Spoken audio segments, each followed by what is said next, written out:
Local train और भूत की डरावनी कहानी। मुंबई की तेज रफ्तार जिंदगी में हर रोज लाखों लोग लोकल ट्रेन में सफर करते हैं। ये ट्रेनें लोगों के लिए एक सहारा है, लेकिन कई बार ये सफर ऐसी रहस्यमयी घटनाओं का गवाह बन जाती हैं जो किसी की भी रूह कंपा सकती है।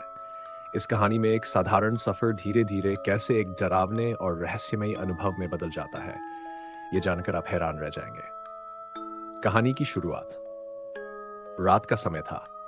घड़ी ने डाल बजाए। विशाल, जो एक पत्रकार था, ऑफिस से घर लौटने के लिए कुर्ला स्टेशन पर ट्रेन का इंतजार कर रहा था। प्लेटफॉर्म लगभग खाली था। हल्की हल्की बारिश हो रही थी और स्टेशन के लैंप पोस्ट्स की रोशनी मध्यम हो चुकी थी। विशाल ने देखा कि आखिरी लोकल ट्रेन प्लेटफॉर्म पर आकर रुकी। ट्रेन लगभग खाली थी। कुछ देर सोचने के बाद उसने ट्रेन के दूसरे डिब्बे में कदम रखा। जैसे ही ट्रेन ने रफ्तार पकड़ी, उसे महसूस हुआ कि डिब्बे में वो अकेला नहीं है। पहली झलक। डिब्बे के एक कोने में एक युवती सफेद साड़ी में बैठी थी। उसके चेहरे पर एक अजीब सी उदासी थी। विशाल ने सोचा, इतनी रात को ये लड़की यहाँ क्या कर रही है?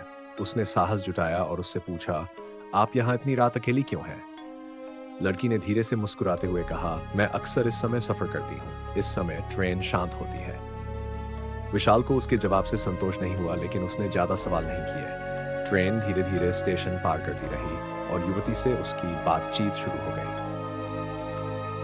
रहस्यमयी खुलासे। बातों बातों में युवती ने बताया कि उसका नाम प्रिया है और वो एक डांसर थी। लेकिन अचानक उसने कहा, मैं अब केवल अपनों से मिलने आती हूँ। विशाल ने चौंककर पूछा, क्या मतलब? आप अब कहाँ रहती हैं? प्रिया ने उसकी बात अनसुनी कर दी और खिड़की के बाहर देखने लगी। उसके चेहरे पर अजीब सी उदासी और दर्द झलक रहा था। जैसे ही ट्रेन एक सुरंग में दाखिल हुई, डिब्बे की लाइट्स छपकने लगी। विशाल ने महसूस किया कि ठंडक अचानक बढ़ गई है। उसने इधर उधर देखा तो पाया कि प्रिया अब अपनी सीट पर नहीं थी।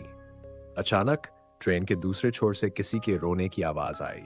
विशाल ने डरते हुए उस दिशा में कदम बढ़ाया। उसे जो दिखा उसने उसके होश उड़ा दिए। प्रिया ट्रेन के कोने में खड़ी थी, लेकिन उसकी आंखें काली थी और उसके चेहरे पर एक भयानक मुस्कान थी। प्रिया ने कहा, तुम्हें पता है, ये ये ट्रेन सिर्फ तुम्हें तुम्हारी सच्चाई दिखाने के लिए रुकी थी। विशाल ने कांपते हुए पूछा, कौन हो तुम? कहानी में मोड़। प्रिया ने बताया कि 5 साल पहले इसी ट्रेन में उसका कत्ल हुआ था। उसने अपने कत्ल के बारे में विस्तार से बताया। उसे धोखा दिया गया था और उसका हत्यारा आज भी खुलेआम घूम रहा है। विशाल ने हिम्मत जुटाकर कहा, मैं तुम्हारी मदद करूंगा, तुम्हारे कातिल को सजा दिलवाऊंगा।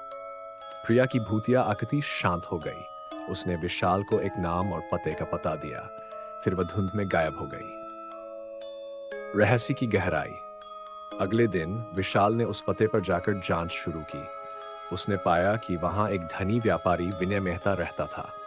विशाल ने उसकी हरकतों पर नजर रखनी शुरू की और धीरे धीरे सच्चाई उजागर होने लगी। चौंकाने वाला अंत। विशाल ने सबूत इकट्ठे करके पुलिस को दिया और आखिरकार विनय को गिरफ्तार कर लिया गया। लेकिन कहानी का असली चौंकाने वाला मोड़ तब आया जब विशाल को पता चला कि ट्रेन में प्रिया का आखिरी शब्द उसके लिए एक संदेश था। रात में फिर से उसी ट्रेन में सफर करते हुए विशाल ने प्रिया को देखा। उसने मुस्कुराते हुए कहा, धन्यवाद, तुमने मुझे न्याय दिलाया, अब मैं मुक्त हूं। ट्रेन के अगले स्टेशन पर प्रिया की आत्मा गायब हो गई। विशाल को समझ आया कि उसने एक चमत्कार का हिस्सा बनकर किसी की आत्मा को शांति दी थी। कहानी हमें यह सिखाती है कि बुराई कितनी भी ताकतवर क्यों न हो, सत्य और न्याय हमेशा जीते हैं। वीडियो के अंत में दर्शकों को सुझाव दें कि वे अपनी राय और अनुभव कमेंट में शेयर